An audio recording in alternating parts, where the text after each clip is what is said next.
We're going to jump right into a question related to the opioid epidemic. Can you give us an update on the Tennessee Together legislation to combat the opioid crisis in Tennessee, and how does that affect Maury County? In that $30 million, there is a lot more toward treatment and prevention than punitive measures. You know, I've been looking at this a very long time. I read a book this summer called Chasing the Scream, and it's about how effective have we really been in the war on drugs. And the fact of the matter is that the way to help people is with treatment. We've got to help them. The commissioner right now, Lloyd, who we call the czar over drugs in Tennessee, you know, he says that we have got to treat people with some kind of drugs to help them work their way off of this. Now, there are people who don't like that idea. But the fact is that it's going to be so much better and in the long run so much cheaper than putting people in jail. So we've got to start treating them with things that will help them. So what we have been doing has not been working. We can cut off the supply, but when you cut off the supply, then the demand gets high and it's on the streets. So we've got to stop that demand on the streets as well as stopping the supply. So the czar that we have in charge right now of the drug task force in Tennessee, he is a former addict, and he understood this. So we have to look at this with a little different eyes than just throw them in jail. And that's exactly what we're trying to do here in Tennessee and help them get off of that addiction. You've heard that there's basically a three-pronged approach here. So the governor's plan is prevention, treatment, and law enforcement. I believe only two components that require legislation. Most of that can be done through either existing resources and also some rulemaking action that we can do in the House. So we had a real issue that swept the country in the 90s, which was created what was known as a Pain Patient's Bill of Rights. And it said if you're in pain and you tell your doctor that you want a narcotic pain prescription, if they did not feel comfortable writing that script to you, they were obligated by law, often in many states, to refer you to a physician that would. There was a belief that said if you were in legitimate, true chronic pain, that somehow these drugs would not be addictive to you. We've certainly seen how that worked out across the country over the last 20 years.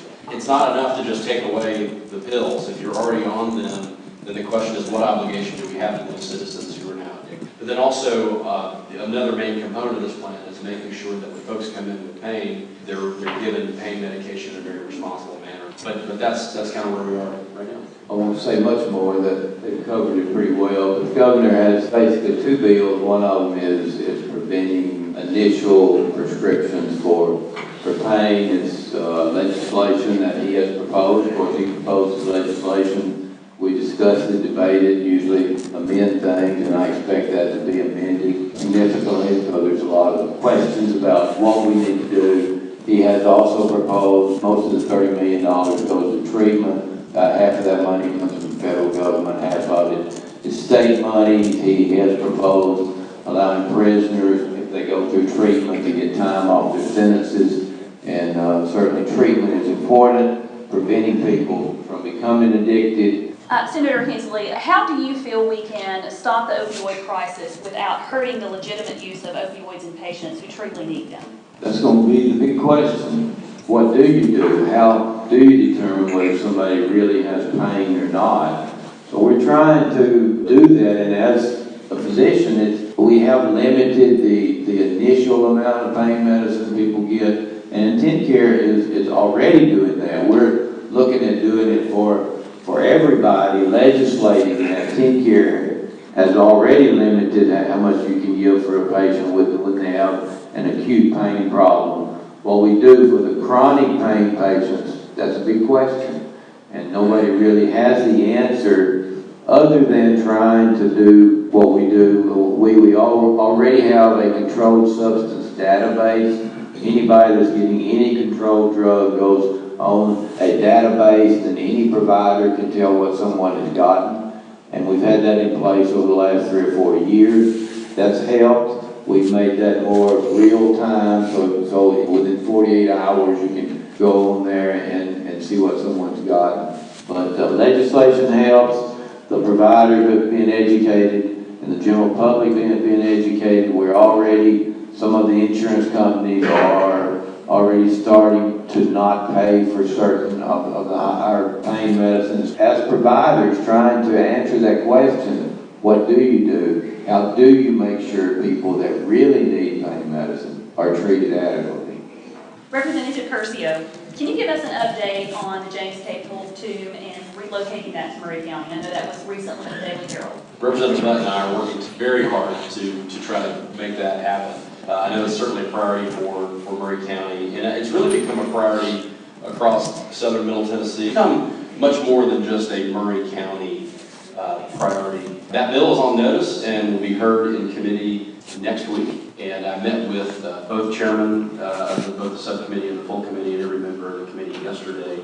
And I think there is a desire to get it out of committee so that the full House can vote on it. This is not the final step, but it is a very, very important step. It has been a wonderful help, everybody locally, contacting their legislators or contacting other legislators on the committee.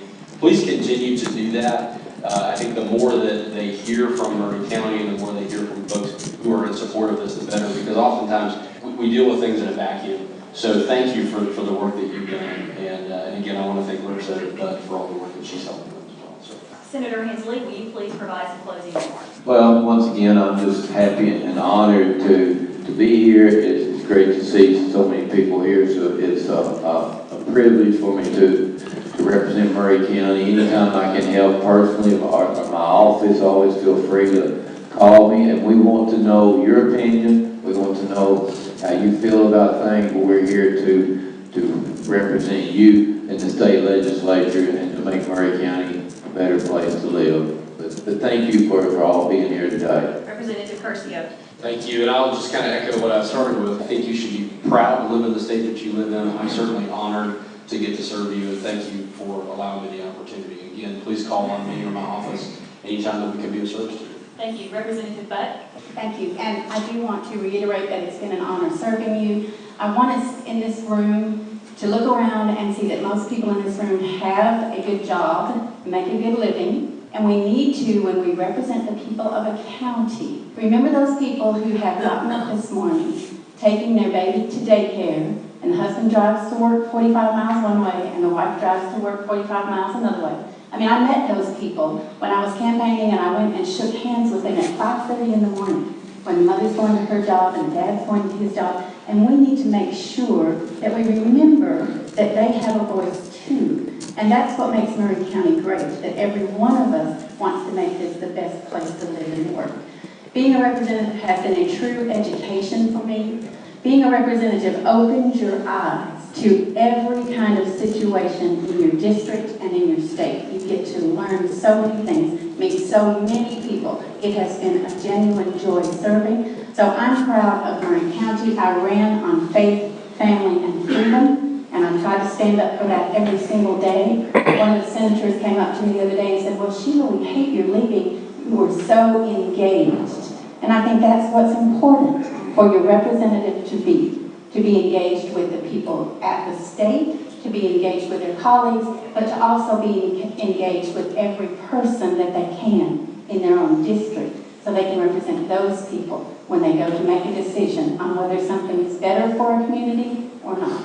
So it's been a joy serving you, and I appreciate you all and your interest in what's going on so very much. Thank you.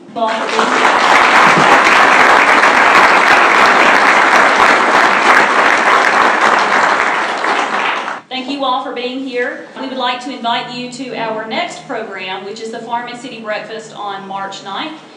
With this year being an election year, the Public Affairs Committee, we will have several events coming up. The election dates are August 2nd and November 6th. Thank you very much.